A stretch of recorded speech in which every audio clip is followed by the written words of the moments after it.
Kalau dengan sampai saat ini sudah lebih dari 90%, sudah hampir selesai, sudah banyak yang selesai. Ini kadang-kadang pengusaha untuk tidak odol. Tidak odol itu, Apa itu dulu, Pak? odol itu overload, overdimension. Saya kira peran serta masyarakat untuk saling mengingatkan, untuk saling menjaga infrastruktur yang ada di Provinsi Lampung supaya tidak cepat rusak, supaya lebih awet, supaya bisa dinikmati bersama.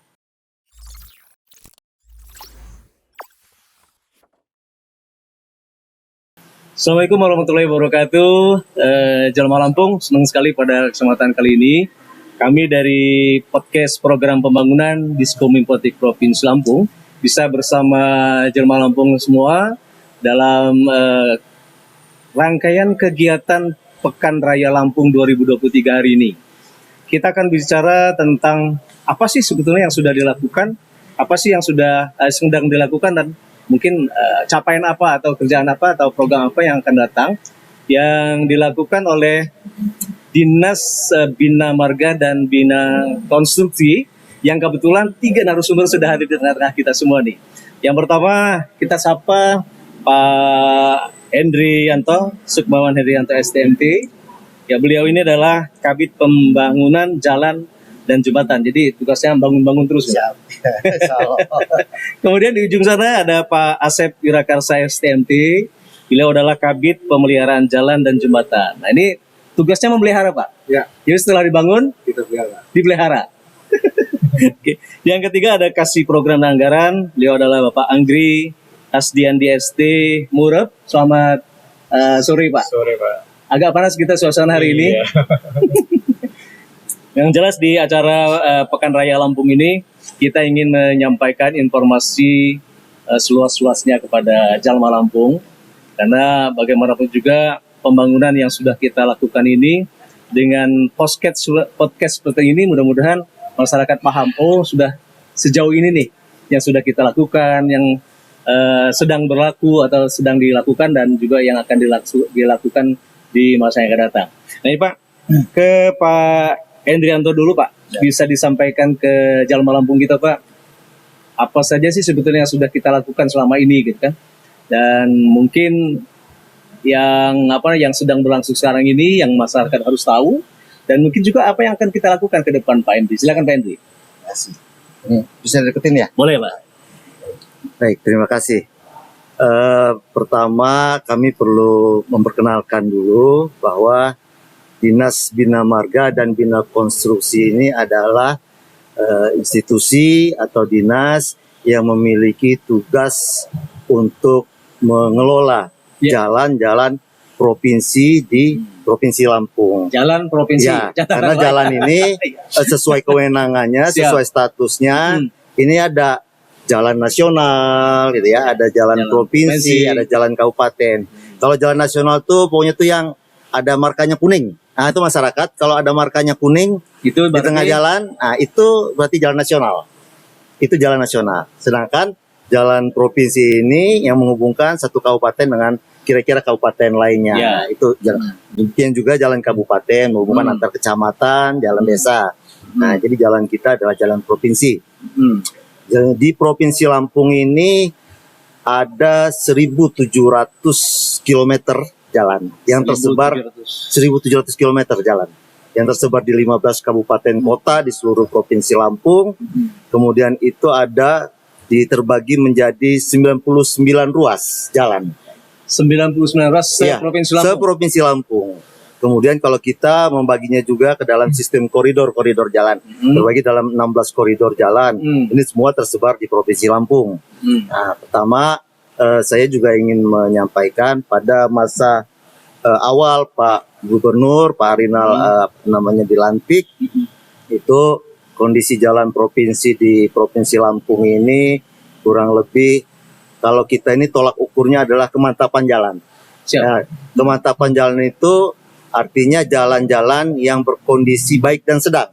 Nah, kondisi-kondisi baik dan sedang itu di Provinsi Lampung itu terkategori mantap. Kita istilahkan mungkin mantap. Sedikit gambaran, Pak. Ya. Yang mantap itu yang kayak mana, Pak? Mantap itu kondisi jalannya mulus, kondisi baik dan sedang. Ya, kira-kira mulus lah. Nyaman dilalui gitu ya. Nah, itu kurang lebih mencapai sekitar 75 km, 75% ya. 70%. Awal. awal Arinal, apa namanya, iya, Parinal. Parinal. Sekitar 75%. Ya.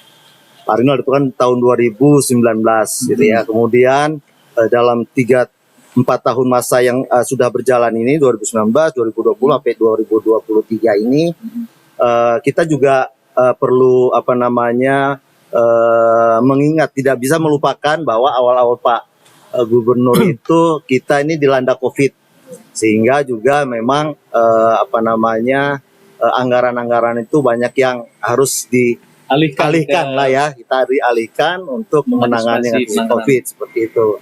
Nah, dari tahun 2019 itu sampai dengan sekarang ini peningkatan kondisi mantap kita itu sudah tercapai sekarang ini sampai dengan 77 sekian persen ya. 76,85. Nah, 76 sekian persen. Hampir 77. Ya, 77%. Jadi dengan keterbatasan yang ada, memang kita tetap menjaga dan berusaha meningkatkan kondisi kemantapan jalan kita yang ada di Provinsi Lampung. Walaupun tadi kita perlu sampaikan bahwa anggaran kita terbatas karena COVID. Nah, baru tahun 2022 kemarin karena COVID kira sudah selesai, kita ada lagi peningkatan. Gitu Mulai ya. menggeliat lagi. Ya, kira-kira gitu.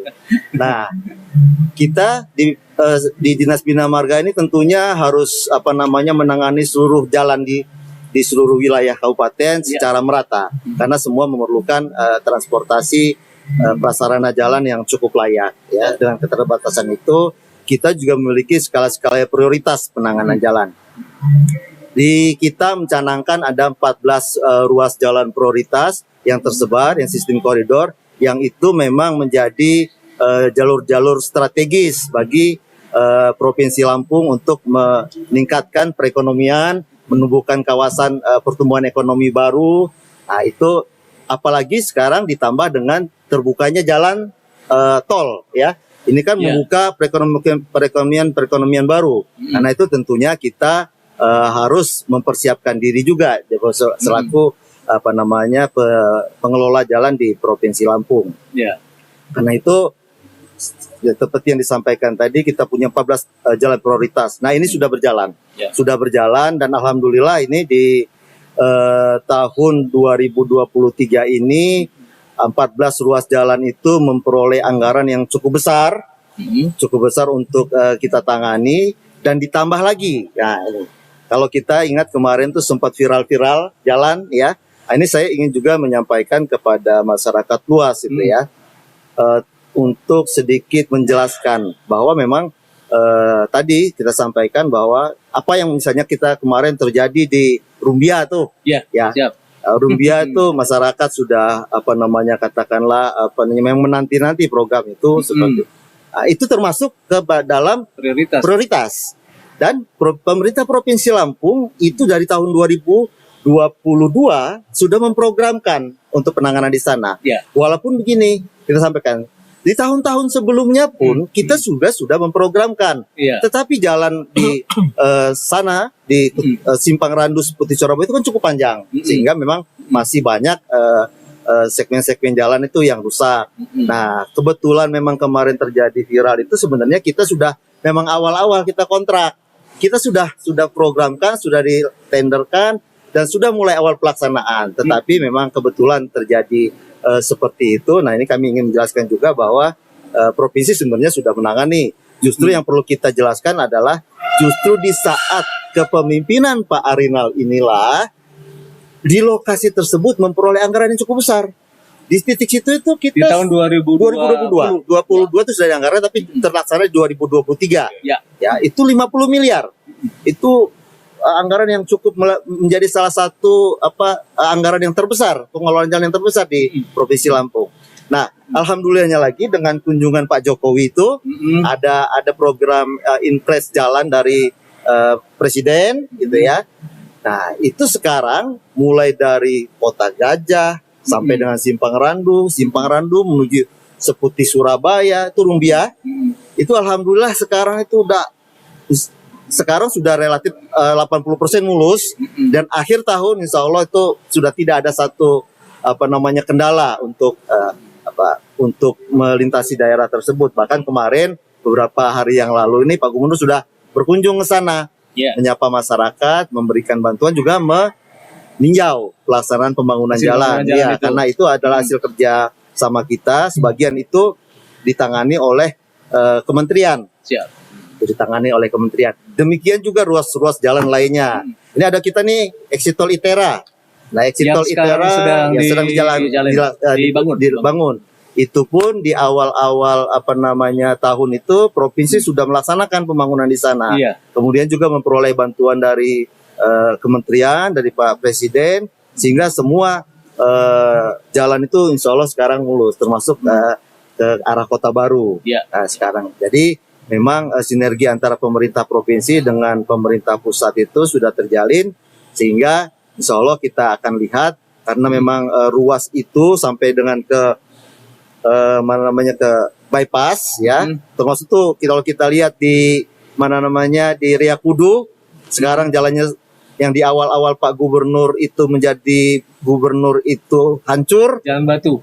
Ya, Batu kasar. selalu pada saat hujan itu becek, Iya. gitu ya, kubangan. Ya.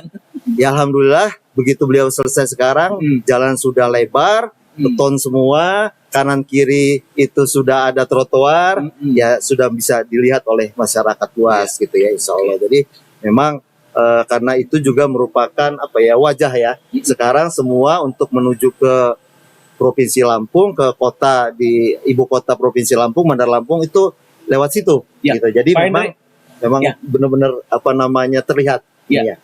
Untuk yang 14 prioritas jalan yang akan dibangun ini, sampai sejauh ini sudah berapa persen Pak dari 14 prioritas jalan ini? Kalau dengan sampai saat ini sudah lebih dari 90%, sudah hampir selesai, sudah banyak yang selesai. Karena ruas jalan ini saya sebutkan tadi, pertama itu Kota Gajah, Simpang Randu seperti Surabaya sampai Sadewa. Ya. Kemudian ini ada ditangani Pak Asep, nanti itu dari Penumangan, Tegal Mukti, kemudian Penumangan, Tulung Randu, Tegal Mukti, Tajab sampai Tajab. Kemudian dari Kota Bumi, Ketapang Negara Ratu Suponyono, nah itu. Jadi sama memang di seluruhnya. Talang Padang, Ngarip Lusmong, terus sampai Menghubungkan Tenggamus dengan ini ya, dengan Lampung Barat. Sisa 10% itu masih dalam pembangunan atau masih ada kendala sehingga belum tercapai 100% sampai dengan saat ini? Kan masa kontrak ada masanya, tapi sudah ini insya Allah di akhir tahun ini insya Allah itu sudah selesai semua. Kita beri untuk sempat sosial. Ya, boleh Pak, silakan Pak Asep. 10% itu mungkin ada 2 ruas agak didekatkan sedikit Pak. Ada 2 ruas di Talang Padang Ngarip, itu karena memang kondisinya konturnya pegunungan, mungkin kendala material pengangkutan agak susah ya, jangkauan kalau hujan Pak. ya. Kalau hujan sama Lebih susah lama lagi. Iya, karena kita kerjanya di gunung. Iya. Ya sama Tapi, seperti itu tadi ya. Di jalan di situ dulu juga sulit sekali gitu loh. Kalau kita mungkin mau ke arah Ulu Belu, tembus ke Lampung Barat itu, waduh, kalau hujan aja udah sulit. Saya alhamdulillah kemarin juga udah dikunjungi oleh Pak Gubernur karena ada kunjungan kerja lainnya juga. Gitu. Tapi ya dalam waktu dekat ini mungkin di akhir November pekerjaan udah selesai semua. Dan 14 prioritas itu kalau dari sisi anggaran sudah nggak perlu dikhawatirkan oleh masyarakat Lampung lagi Pak ya? Tidak. Jadi memang Pak Gubernur ini memang punya komitmen, memang ini kami juga untuk melakukan peningkatan infrastruktur yang ada. Jadi memang sehingga itu memang komitmen pemerintah Provinsi Lampung untuk menganggarkan. Ya alhamdulillah sudah saya kira sudah bisa dirasakan oleh masyarakat luas lah ya. Artinya terutama yang kalau kita sering ke Lampung Tengah, sering ke Tulang Bawang ataupun sering ke Tanggamus, itu bisa melihat perbedaan dalam beberapa tahun sebelumnya. Mungkin kalau silakan masyarakat pulang kampung pada saatnya, nanti itu akan melihat sebuah perbedaan yang nyata dari infrastruktur. Oke.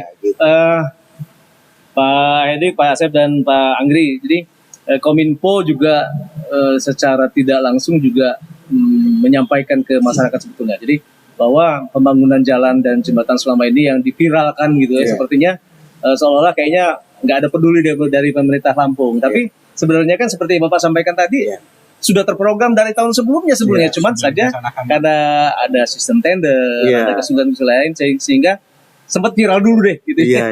Padahal sudah ini. Dan sejauh ini apa yang dilakukan oleh BMBK sehingga masyarakat paham gitu. Tadi Kominfo jangan khawatir Pak, kami juga selalu expose tuh bahwa salah itu komitmen itu, salah itu penilaian itu. Nah gimana tuh BMBK?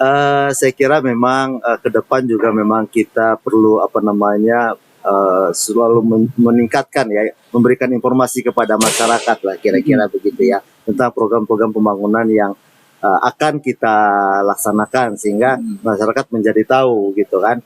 Memang seperti ini ya, kita memang menjadi tupoksi kita, menjadi tugas kita melaksanakan pembangunan gitu kan.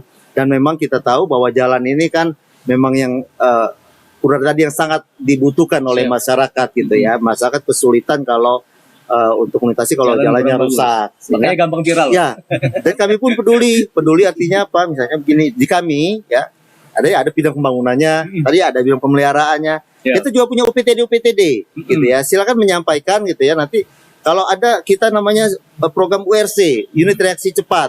Itu kalau misalnya ada lokasi kejadian ataupun kerusakan yang tidak diprogramkan, itu bisa ditangani oleh sistem URC yang kita punya. Ini pun menjadi bagian dari visi dan misi yang sudah dicanangkan oleh Pak Gubernur sebenarnya seperti itu. Itu kita ejawantahkan itu dengan bentuk program URC, dan itu alhamdulillah kemarin berjalan ya, sudah kita jalani. Memang tadi dengan begitu banyaknya 1.700 km jalan yang tersebar di 15 kabupaten kota di Provinsi Lampung ini, tidak bisa sekaligus tentunya, tidak bisa, tapi bertahap insya Allah kita sudah melakukan perubahan nyata di lapangan gitu ya. Mudah-mudahan bisa dinikmati oleh masyarakat. Mudah-mudahan kita juga berusaha untuk bekerja lebih baik dibanding sebelum-sebelumnya lah. Nah, kira-kira gitu.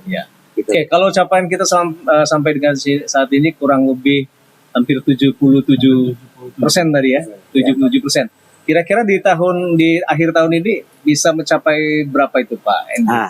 Kalau kita bicara target berdasarkan RPJMD, kita ini sebenarnya sudah akan over target, gitu ya. Kita yakin over target. Sudah over target ya? Iya. Ditambah lagi, kita ini mendapat support tadi dari Inpres Jalan Pemerintah Pusat, sehingga itu menambah kemantapan jalan kita melebihi target yang sudah kita canangkan. Yang insya Allah jadi melebihi lah gitu. Kita cuma bersyukur sekali Impres ini ada gitu ya. Mengingat tadi keterbatasan yang ada di pemerintah Provinsi Lampung juga, sehingga ke depan juga ini kami mendapat informasi bahwa Impres ini tetap akan ada. Maka kita akan selalu berkoordinasi dengan kementerian untuk bisa lebih cepat menangani kerusakan-kerusakan yang jalan yang ada di Provinsi Lampung. Siap. Itu tadi jalan. Kalau jembatan, konotasi jembatan itu sudah include dengan jalan tadi atau gimana Pak? Sebenarnya ada program yang berbeda di jembatan juga. Kita juga tidak selain jalan juga ada program-program penanganan jembatan. Gitu ya. Ini kita ada beberapa jembatan. Kalau kita ini sudah cukup banyak jembatan yang kita bangun. Jembatan-jembatan kita di Provinsi Lampung ini memang relatif sudah banyak yang tua juga. Kemudian ada kecil. Nah, kita juga banyak membangun jembatan-jembatan yang jembatan kembar. Ini kita lagi sedang membangun jembatan di Kibang. Ya, di Kibang itu perbatasan antara Metro dengan Lampung Timur. Kita sudah kemarin melakukan timbunan operate. Tahun depan insya Allah kita lanjutkan dengan pembangunan strukturnya. Mungkin juga di daerah-daerah lain di Lampung Selatan itu jembatan Tanjung Heran, itu ada jembatan yang memang usianya udah lebih dari 50 tahun, kita ganti dengan jembatan-jembatan terbaru. Demikian juga kemarin ada seperti di Pesawaran, ada jembatan yang karena banjir, itu langsung kita tangani, jembatan Gebang, demikian juga jembatan-jembatan lain.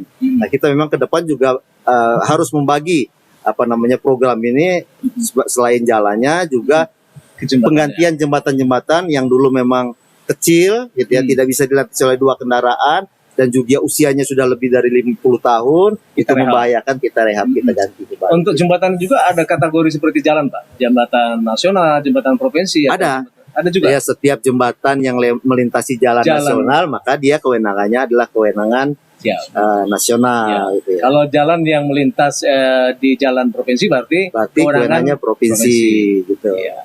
Kalau untuk jembatan sendiri mungkin nggak terlalu menjadi titik titik perhatian dari masyarakat ya, karena Ya. biasanya kan jembatan kan tidak terlalu banyak. Ya. Tapi kalau secara presentasi kondisi jembatan kita ya jembatan provinsi Pak sekarang ini. Saat ini memang sudah banyak jembatan-jembatan provinsi itu yang usianya sudah hampir 50 tahun ya. Kalau 50 tahun Masih itu jembatan berarti Belanda. jembatan Belanda dulu ya kira-kira gitu. Kemudian juga kecil.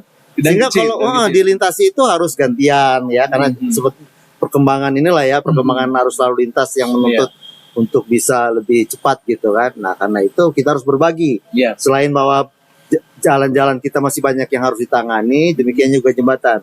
Nah, mana yang kita pakai skala prioritas lah kira-kira gitu. Gitu ya. Skala Iya. prioritas. Baik, ini Pak Hendri, Pak Asep dan juga Pak Anggri. Ini mungkin Kak Anggri nih, pilihannya Pak Anggri mungkin Siap. ini. Ini yang memprogramkan. Iya, salah satu programnya mungkin mengikuti Pekan Raya Lampung ini nih. Dan kebetulan ini standnya kan di satu roda rumah kita, satu gedung. Apa yang bisa didapatkan oleh jamaah Lampung untuk masuk ke stand kita, Pak Anggri? Iya, di sini untuk Boleh materi didekatkan sedikit, Pak Mikir. izin untuk materi yang ada di stand kita mungkin nanti masyarakat bisa melihat ya, di situ ada dokumentasi pekerjaan-pekerjaan yang sudah Termasuk kita jalan-jalan lakukan. tadi mungkin? Termasuk jalan-jalan prioritas. Nanti di situ ada foto, ada video, bisa masyarakat saksikan. Disitulah yang kita sudah berbuat untuk masyarakat Lampung. Itu ya. Ya, ada Jadi- selain jalan jembatan kita juga ada UPTD laboratorium juga, Pak. OPTD Laboratorium bahan Apa itu, konstruksi, Pak? Apa bahan itu, Pak? konstruksi. Jadi kita juga selain pelaksanaan kerjaan jalan, kita juga ada UPTD yang sudah ISO, sudah tersertifikasi, Pak. Jadi mungkin ada masyarakat atau pihak ketiga yang ingin melaksanakan uji laboratorium bisa hadir juga di Di stand kita. stand kita untuk melihat apa aja yang bisa diuji di situ. Bisa ke stand kita. Bisa, Pak. Tapi labnya di Labnya di kantor, alat-alat di kantor, tapi materinya ada juga di situ. Gitu ya. Paling nggak bisa masyarakat bisa tahu lah ya fungsi dari laboratorium itu di sini ya. Bisa, Pak. Oke. Baik Pak, ini waktu kita tidak terlalu banyak. Mungkin Siap. ada closing statement dari Pak Hendri atau juga Pak Asep. Silakan lanjut. Pertama tentunya kami membangun di seluruh wilayah Provinsi Lampung yang begitu luas. Kami berharap ada peran serta masyarakat untuk turut ya menjaga hasil pelaksanaan yang sudah jalan. ada dengan masyarakat. Ini kadang-kadang pengusaha untuk tidak odol. Tidak odol itu Apa itu dulu Pak? odol itu overload, overdimension. Jadi kendaraan pengusaha kendaraan yang pengusaha ataupun masyarakat yang memiliki truk besar jangan Melintas di jalan yang memuati kendaraannya dengan beban yang melebihi kapasitas jalan yang ada. Kedua juga tidak memodifikasi. Overdimension itu memodifikasi kendaraan yang ada sehingga sama akhirnya bebannya menjadi berat, mempercepat kerusakan jalan gitu. Sehingga ya ini kan nanti seluruh masyarakat luas yang akan terkena dampaknya. Saya kira peran serta masyarakat untuk saling mengingatkan, untuk saling menjaga infrastruktur yang ada di Provinsi Lampung supaya tidak cepat rusak, supaya lebih awet, supaya bisa dinikmati bersama. Nambah dikit boleh Pak? Ya. Jadi kalau untuk perusahaan-perusahaan seperti tadi Pak yang kita duga mereka mempunyai kendaraan yang sering melintasi jalan yang melebihi kapasitas jalan kita, mungkin ada pendekatan semacam apa yang dilakukan oleh kita Pak? Kalau dari pemerintah dari pusat gitu ya kan sudah ada ketentuannya nih. Kayak mereka tidak akan diperkenankan masuk ke jalan tol. Tetapi kalau untuk jalan-jalan provinsi kan kita belum punya prasarananya untuk setiap saat bisa mengawasi itu. Karena itu kita berharap ada kesadaran dari baik itu masyarakat umum yang memiliki kendaraan maupun para pengusaha untuk sama-sama menjaga seperti itu. Mungkin pada saatnya nanti karena juga kewenangan untuk itu ada di Dishub sebenarnya. Gitu ya. Kalau kewenangannya ada di Dishub kan. Tapi kan kita sama-sama untuk ininya menjaga gitu ya supaya tidak sudah banyak nih kalau Dishub pernah mungkin dia kami pernah Ada timbangan koordinasi semacam timbangan ya, itu ya? ada, tapi timbangan itu punya nasional. Punya nasional. Tapi sudah banyak itu kemarin dirazia oleh di subprovinsi itu sampai dipotong. Kendaraan-kendaraan yang over dimension itu dipotong. Over dimensi itu dipotong gitu ya. Hal yang seperti itu yang kita kira itu akan lebih mempercepat kerusakan jalan. Gambarannya kalau yang over dimensi itu yang kadang-kadang kita ngelihat panjang belakangnya. truk tapi kayak tronton gitu Ya, panjang belakangnya, dipanjangin melebih. belakangnya. Dipanjang-panjang. Ya, Atau dipanjang. baknya ditinggiin, Pak. Oh, Macam-macam bakal lah ditinggikan, kira-kira. ya? Ada Ya. ditinggiin. Oke, Pak Asep mungkin ada yang mau ditambahkan Pak di closing statement Pak. Cukup, Pak Angri. Mari kita datang ke pameran itu. Iya. Iya, Pak. Jadi untuk tambahan sedikit, kita memang sudah banyak lah melaksanakan program-program prioritas Pak Gubernur. Jadi secara umum bisa dilihat Pak dari porsi anggaran yang kami terima Pak, yang kami laksanakan. Jadi tahun 2021 itu pasca Covid, anggaran untuk pelaksanaan jalan khusus provinsi ya Pak ya, belanja modal itu hanya 300 miliar. 300 miliar. 300 miliaran. Di 2022 mulai naik Pak. Mulai naik. Ada di angka 550 miliar. 300 miliar itu 50% anggaran yang harus apa ya? Dari 50% anggaran yang tersisa untuk pembangunan ya. Itu yang digelontorkan untuk belanja jalan provinsi, Pak. Iya, jalan provinsi. 300 miliar. Kemudian 2022 itu 550 miliar. 550 Ada kenaikan 250 miliar. Ada kenaikan. Jadi terlihatlah komitmen itu. Ditambah 2023 ini sekarang kita ada di angka 880-an miliar, Pak. Untuk jalanan provinsi. Jadi pasca Covid, pasca ekonomi sudah mulai membaik, itu ada kenaikan sekitar 550 miliar. Jadi di sini terlihatlah komitmen kita untuk menangani jalan provinsi. Ya. Ketika ekonomi semakin baik, anggaran semakin bisa tersalurkan, otomatis kita juga akan memberikan pelayanan yang lebih kepada masyarakat seperti itu. Iya. Baik, kita sebenarnya ingin berbincang lebih jauh lagi. Kalau bicara masalah pembangunan kayaknya nggak habis-habis. Pemirsa kita juga pasti Jamaah Lampung juga pasti penasaran untuk dialog kita. Kita akan teruskan lagi nanti di dialog yang akan datang, Pak ya. Karenanya Pak Sumawan Hendrianto STMT, terima kasih atas kehadirannya dan penjelasannya. Juga Pak Asep Yurakarsa STMT, terima kasih Bapak. Juga Pak Anggi Hasdiandi ST Murep, terima kasih atas kehadiran dan penjelasannya. Insya Allah ini bermanfaat bagi masyarakat kita Jalma Lampung. Dan terima kasih Jalma Lampung sudah bersama kami di podcast program pembangunan yang diselenggarakan Diskominfotik Provinsi Lampung dari stand Diskominfotik Provinsi Lampung di Pekan Raya Lampung 2023. Terima kasih. Kita jumpa lagi di lain kesempatan. Assalamualaikum warahmatullahi wabarakatuh. Waalaikumsalam.